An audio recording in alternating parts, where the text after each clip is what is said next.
pays, in fine, doit subir les conséquences d'une certaine forme de gestion. Et je vous dis qu'avec le système de banques tel qu'installé, il y a aussi le peuple dans une certaine mesure qui subit les conséquences de cette forme de gestion. Il parle des banques privées, ainsi de suite. Il doit ignorer ces problèmes. C'est pourquoi il dit qu'il me cherche ça. Qu'il me cherche dans un autre débat. Je vais vous expliquer. Je suis très à l'aise sur ce terrain. Autre question. Moi, ce que je veux, c'est dire ici que c'est un problème de l'homme congolais. Ce n'est pas un problème d'un régime quelconque. Et nous devons tout faire pour que tous ensemble ici, que nous aidions. Mais c'est pourquoi je vous ai dit que le gouvernement est dans une initiative. Moi, je vous ai dit qu'il faut qu'aujourd'hui nous puissions amorcer des réformes structurelles dans ces domaines. Un exemple, je vous ai dit que l'argent aujourd'hui est déposé à la banque pour tout acte perçu par l'État. Donc il y a au moins possibilité de commencer par tracer. Et cela peut se faire maintenant par des enquêteurs. Des enquêteurs peuvent tracer pour savoir établir les responsabilités. Déjà, j'ai dit que c'est une des premières pistes pour dire que les enquêteurs vont arriver, ils vont faire le travail, ils vont dire que comment l'argent qui était déposé à la BIAC... Vous allez placer des banques dans tous les villages. Non, j'ai dit que ce n'est pas dans tous les villages. S'il fallait le faire, et c'est une solution pour essayer d'assainir nos finances, pourquoi pas? Mais je ne pense pas que ça va être le cas. L'État va implanter des banques dans tous les villages. Je suis en train de dire ceci, je parle de la situation actuelle. J'ai dit que les taxes sont perçues et versées à la banque. Il y a au moins moyen de commencer déjà par tracer pour voir, parce qu'il y a déjà une société de traçabilité. À l'époque, l'argent était perçu par les mecs de la DGI, par exemple, qui va les récupérer en espèces. Là, maintenant, c'était un peu plus difficile. Il faut savoir établir des responsabilités dans ces pays. Et c'est ce que je suis en train de dire, que réhabiliter encore la justice. Tout cela, ce sont des pistes de solutions. Aujourd'hui, nous devons, je ne dis pas sur les seules pistes, je parle de la science infime. Nous sommes en train de réfléchir. Non, attends. Laissez les autres un peu réagir. Ça veut dire qu'il faut réhabiliter la justice. Je vais réagir tout de suite en disant ceci. Monsieur Papi Tamba, je le respecte, mais si on est conseiller de ceux qui nous gouvernent, et entendre ce que Papi Tamba dit, que Kabila est là depuis 13 ans, il n'y a pas un enfant à l'âge de 13 ans qui peut travailler, ça vraiment, je m'excuse, non, il ne faut pas tenir de tel langage ici, il faut avoir le respect envers le peuple congolais. C'est possible d'arrêter le coulage. Un, il faut le vouloir. Deux, il faut vouloir le changement. Le changement va venir de qui? Apparemment, c'est la vision du gouvernement en organisant ce séminaire. Non, non, non. Écoutez, je pense que ce n'est pas pour une autre raison, soit justifier des moyens, de l'argent, pour encore une fois pour les contribuables congolais. Donc, il faut absolument qu'on nous aide à finir ça. Parce que le rêve commun de nous tous ici, c'est avoir un pays où il fait beau vivre. Et on ne peut pas vivre, on ne peut pas avoir son pays si on n'arrive pas à résoudre ce problème. L'aîné de tous les problèmes qu'on connaît, c'est ici. Lorsque on est là sans savoir pourquoi on est là. Quand on est chef, on a une vision. Et il y a ce qu'on appelle, comme l'a dit M. Kambale, il faut l'orthodoxie de gestion et la rigueur. Pas celle que j'attends de lèvres seulement. Matata, la rigueur. Non, la réalité sur le terrain. Non, la réalité est autre sur le terrain. Voilà pourquoi on nous parle de coulage encore, malgré la rigueur. Il faut le vouloir d'abord. D'accord. Et l'exemple doit venir d'eux. D'accord. Alors, c'est très important. Autre réaction, j'ai une autre question à vous poser. Un autre séminaire organisé, toujours dans ce sens, c'est les magistrats avec la nouvelle citoyenneté.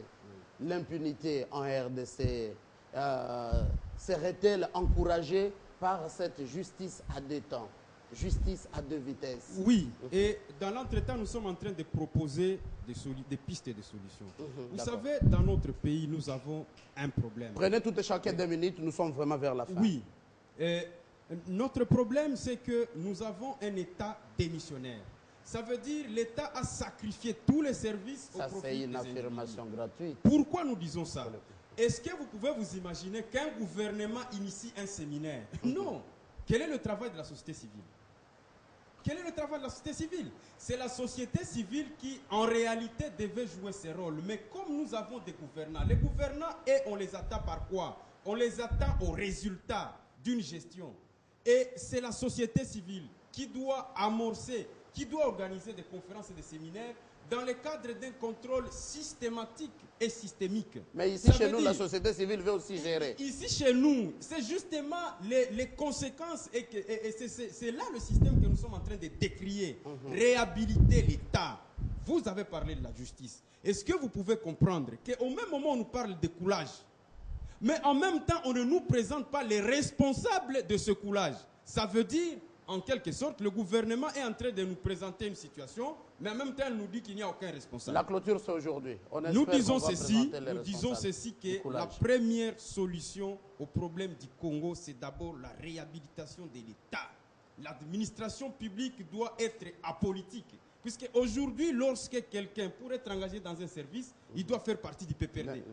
Mais ça, c'est très grave. Et aussi, on vous attend aussi l'UNC, ça sera peut-être la même chose. C'est ce que nous disons. Pour nous, il faut d'abord réhabiliter l'État.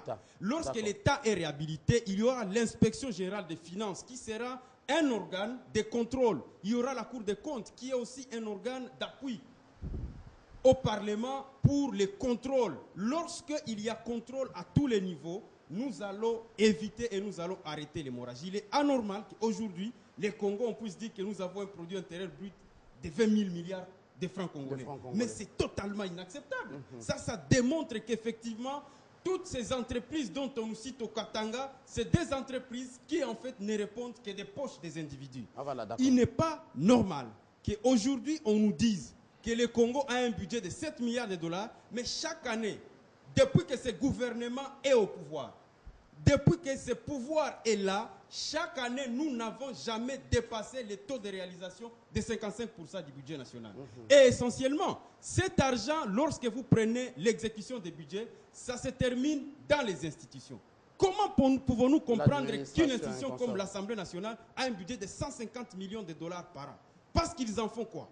C'est totalement inacceptable. Ça veut dire que nous avons un pouvoir qui ne connaît pas quelles sont les priorités et les aspirations profondes du peuple congolais. Là, vous n'allez pas accuser le pouvoir. Je suis en train de dire que c'est un système qui s'est instauré et il faut le casser. Je me réserve de la question que j'allais poser. À la Deuxième République, je ne suis pas complaisant lorsque je parle même de la Deuxième République. Je dis que c'est un problème de gouvernance et il faut que nous puissions prendre conscience de cela et pour que nous puissions changer. Je ne suis pas en train d'accuser, je ne peux pas pointer du doigt accusateur seulement le clan Kabila.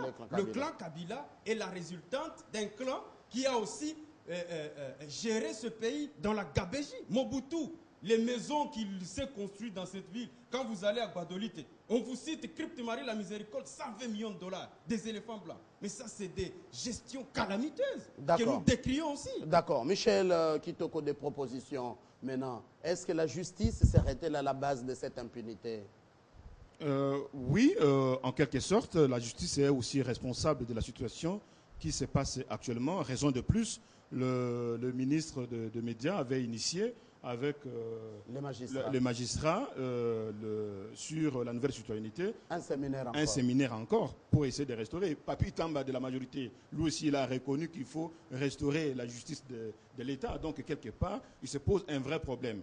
Je dirais encore une fois, est-ce que vous trouvez normal, ici dans ce pays, que lorsque un délinquant ordinaire va commettre une faute, on va l'appréhender, le présenter à la télévision, très souvent avec des chaînes que nous connaissons, le soir, on regarde comment ils sont exposés et qu'on va les transférer à Makala. Avec les cris de la population, à Kindelibela, tout ça, on en a connu ici. Mais je n'ai pas encore vu un véritable Kouloun en cravate dans ce pays se fait exposer et humilier de la sorte. Les mandataires qui détournent des millions. Justement, justice à deux vitesses.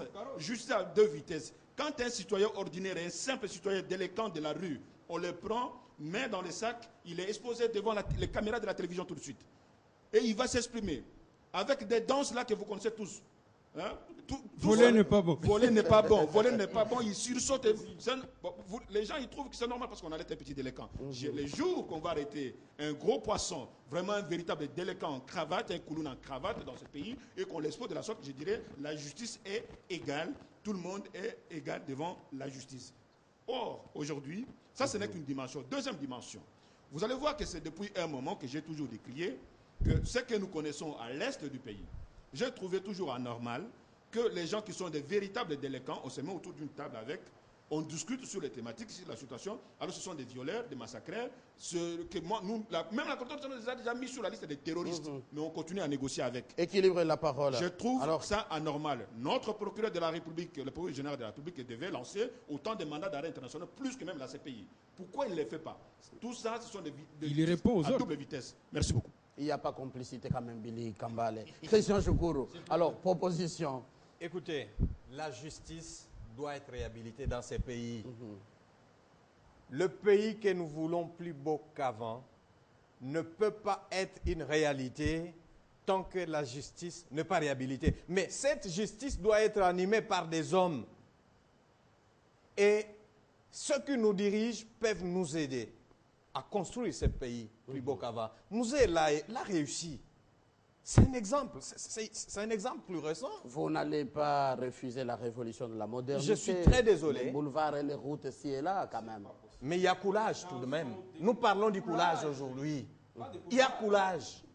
Il y a coulage dans les recettes. Oui. Mais il y a reconstruction et construction des routes. Mais ça fait que ces routes-là ne font pas longtemps parce qu'il y a coulage aussi là-bas. C'est ça le problème. Il y a un problème d'homme. Très bien. D'accord, problème d'homme. Oui. Papi Tamba, en 1 minute, rapidement, il faut conclure. Très rapidement, M. Mathieu, je suis vraiment très désolé pour mon ami de l'INC, pour lui dire que la société civile n'a pas interféré dans une action gouvernementale pour organiser à sa place des choses. Là, je suis désolé de vous entendre dire ça. Et quand vous devez attribuer la responsabilité de ces coulages de certains nombres de choses à notre régime, depuis que nous sommes au pouvoir, sachez-le que votre président partage peut-être un bilan plus important que moi, qui n'a jamais été aux commandes. Donc votre président est aussi coupable et je ne sais pas... Il a quitté le système. Non, je vous dis qu'il les partage. Il est parti à cause du coulage. On ne va pas dire que... Non, on ne va pas dire que lorsqu'on quitte un système, c'est maintenant... Il est parti à cause du coulage. Sachant surtout les conditions et la manière... Ne vous ridiculisez pas, ne ridiculisez pas votre président. Assumez au moins son passé. Je pense que ce serait plus responsable de votre part. Donc moi, par là, ce que je voulais seulement dire, si je suis d'accord seulement en une chose. C'est-à-dire, c'est un problème de l'homme congolais. Si je dis que Joseph Kabila est au pouvoir depuis 13 ans, c'est une façon d'interpeller à mon ami pour lui dire que si aujourd'hui, il nous présente un fait qu'il y a des gens qui sont nés et grandis sans travailler, c'est un problème de tout un système qui a traversé plusieurs régimes dans notre pays et que l'homme congolais doit changer. Donc je ne voulais pas qu'on limite la responsabilité au pouvoir actuel parce que ça serait biaiser les raisonnements. Voilà tout ce que je voulais dire. D'accord. C'était vraiment votre émission, ça fait débat avec des jeunes, des cadres qui montent, des cadres de demain. Papi Tamba, membre du PPRD, Christian Choukourou, politologue, acteur politique indépendant, Billy Kambale, cadre du parti UNC, parti de l'opposition, Michel Kitoko, cadre de la majorité, ici en République démocratique du Congo. Non, mais attendez, politologue aussi. Non, je suis juste politologue, je ne suis pas cadre de la majorité pour le moment, ni de l'opposition, ni de la majorité. Vous êtes de la diaspora. Oui, je suis de la diaspora pour le moment. Bon, voilà. Alors, merci à vous tous d'avoir répondu à notre invitation. Surtout, merci à vous qui étiez des milliers en train de suivre Télé 50 de partout dans le monde. Très bonne suite de nos programmes.